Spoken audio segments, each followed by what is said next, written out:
Good day, everybody. It is currently going through the overnight hours here in the Palau, actually making this update right around midnight and at the closest approach of the storm to the capital of Palau here, Koror. Currently, winds, according to the Japan Meteorological Agency, right around 150, gusting up to 260 kilometers per hour, still into the center of circulation pressure at 935 HPA. So very intense and violent storm system, but the good news is that it looks like the center of circulation is remaining just enough far south away from Koror here that I'm actually still seeing people check in, so thus it looks like many people's power is still on across this area, but also the winds are really missing just towards the south of the island. Actually, from the airport, still looks like tropical storm strength winds are continuing to gust up here, right near typhoon strength, but I do think that much of the worst of the storm is off there towards the south in Palau. Now, this is the main island of Palau here. You can see some of those outer bands in the last several frames affecting it. That's the outer core of the eye wall. And while we watch this microwave imagery and we go through it here, one thing I really do want to point out, and it's something that we have seen go through the entire day today, and actually watched it throughout the duration of our live webcast earlier, was that you have this inner eye wall right there, but look, it kind of vanishes, and the outer eye wall reforms around it. So at the beginning of the frame, not much there. The inner eye wall starts to fade away, and then outer eye wall reforms up. That's what we call an eye wall replacement cycle. And once that happens, the storm slowly weakens, but then it re-intensifies with a larger wind field. And it does look like that larger wind field on the northern periphery is what is affecting around Koror right now. So going through the midnight hours here, this is when you're going to be seeing the highest winds, at least at this time. The airport, which is a little bit farther towards the north, is seeing tropical storm strength winds still, but I'm sure that farther towards the south, even into some of the funneling areas in and around the city, you are seeing typhoon strength winds. And actually, there is still a typhoon warning out and an effect from the Guam National Weather Service for the entire island of Palau as of this update. And really what they're stating there is that up to 6-meter high surf could be impacting the coastlines, bringing up the surfs. Actually, 15-meter high waves are what JTWC is expecting here at the center of circulation. Now, at the center of circulation, the good news is that that is away from and just south of Palau, but if there is a boat for some random reason out there, they would be in 15-meter high waves. So just showing the strength and the potential this storm system still has to continue to kick up here.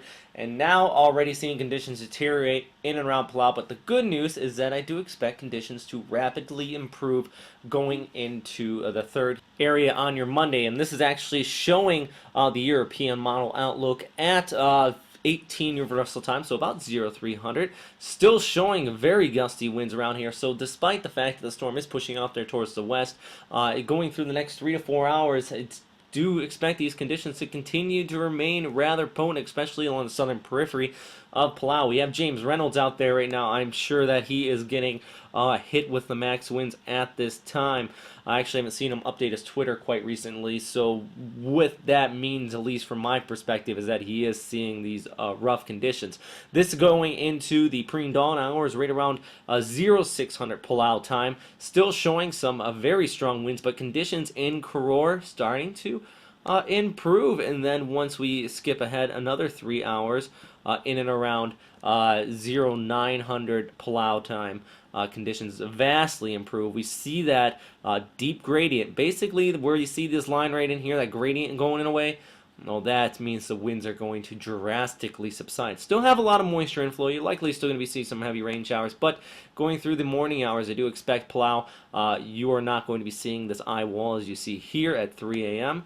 Just a few hours later, going into 8 a.m., conditions are going to improve. Storm's actually moving right around 25 kilometers per hour at this time, so that really good news here. So at least for people that are checking in through the overnight hours, if you are checking in by the morning hours, these are just what you did see as the storm passed overhead. Now, the bad news is it is passing through the overnight hours, and that does leave some people with complacency as far as the very gusty winds. They may be sleeping through some of this event when they should be actually on alert with conditions going on outside. But still, I have noticed that many people have boarded up and have headed to the shelters ahead of the storm. So that's the latest we have coming out of Palau, though. Really, at this time in the dark, I'm sure that going through the day on Monday, we're definitely going to get many, many, many more reports.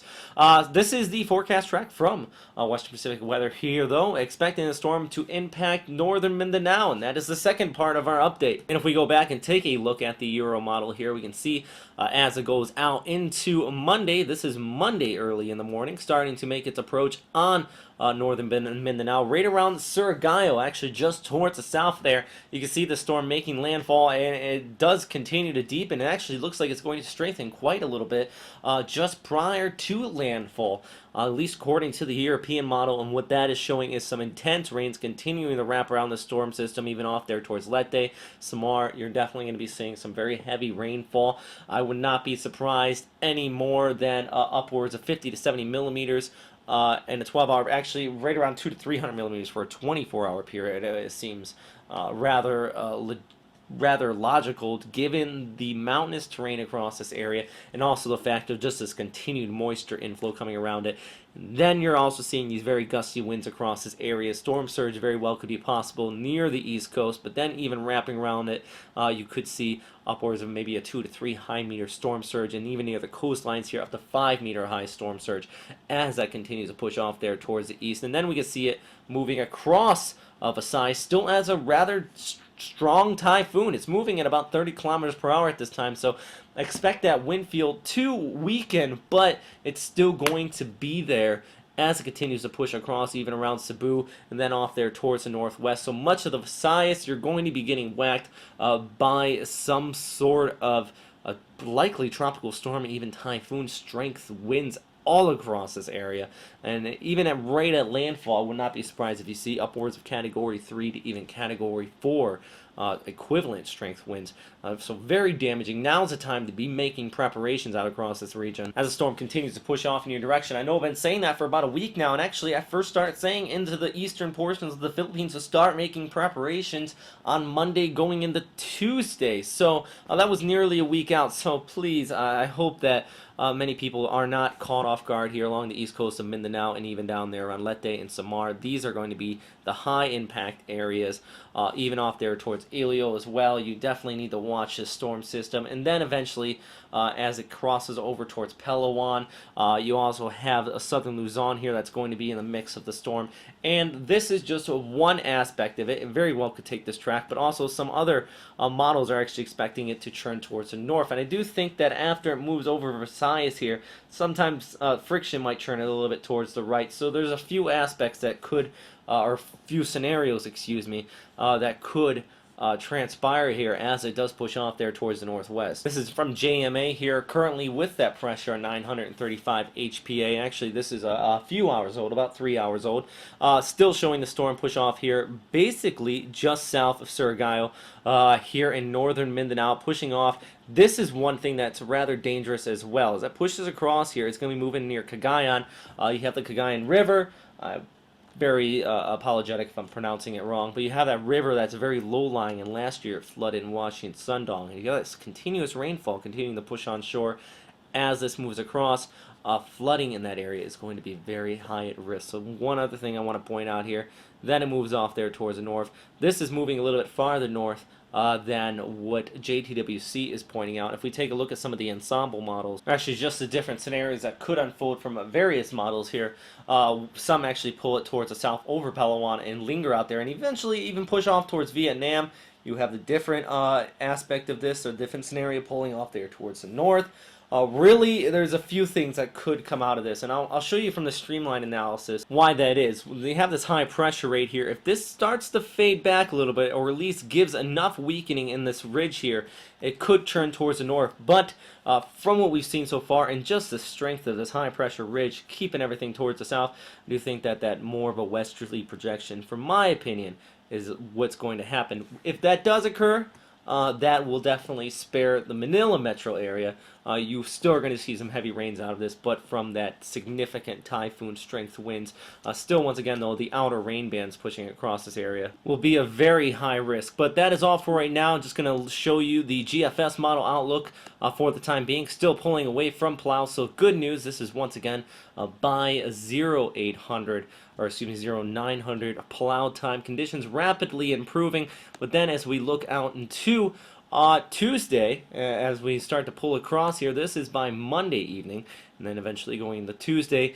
This particular model all showing a landfall there in northern Mindanao. Many of the models are very agreed on this particular scenario unfolding, and then as it moves across there, eventually off towards the west, affecting much of Visayas, really just cruising off into that northwesterly projection. So definitely a very dangerous storm. We're going to continue to monitor it here. Hopefully, if it does at least stay farther towards the south, it will spill the Manila metro area, but many other places here, very populated areas, that really cannot withstand significant typhoon strength winds are going to be impacted. So a very dangerous story still unfolding here.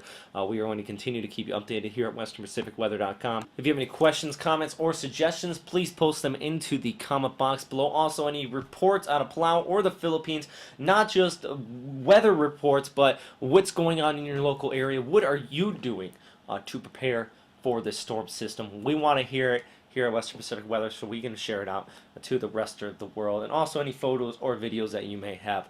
Thanks for watching. Stay safe out there, everybody. Bye.